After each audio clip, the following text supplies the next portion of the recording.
and as these temperatures rise, so do flooding fears. The Little Miami River is already spilling over its banks in Anderson Township, and there are similar concerns along the Ohio. That's where we find WLWT's Richard Childs. Good morning, Richard. We're getting closer to flood stage, aren't we? Jonathan, you're absolutely right. Closer and closer. The official flood stage is 52 feet for the Ohio River.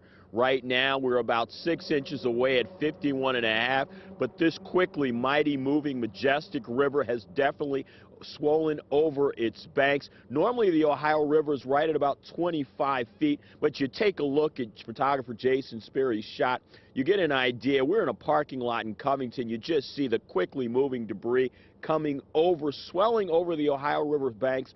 A lot of these light posts that you're seeing normally are covered over during the, actually they're always available. This is about 10 feet above what we would look at the stage here where people can get a chance to get into the river.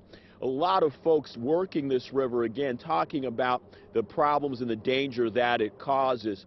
A lot of the moorings on marinas and docks are being strained. The anchoring that support those docks certainly being damaged by floating debris hitting the river as they come downstream.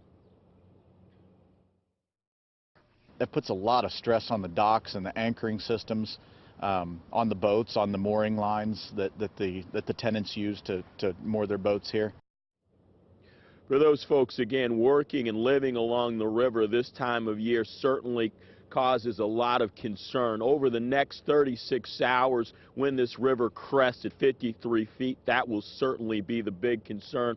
You get a chance to just see a lot of these large logs that have been coming from the tributaries all the way downriver from the Monongahela and the Allegheny so far away, but moving very, very quickly. You get a very good idea of the power behind this river. Jonathan? Yeah, not only that, but then when the river swells up, it also removes a lot of the logs and natural debris along the banks and brings it back into the river, which causes more trouble. You're right. We better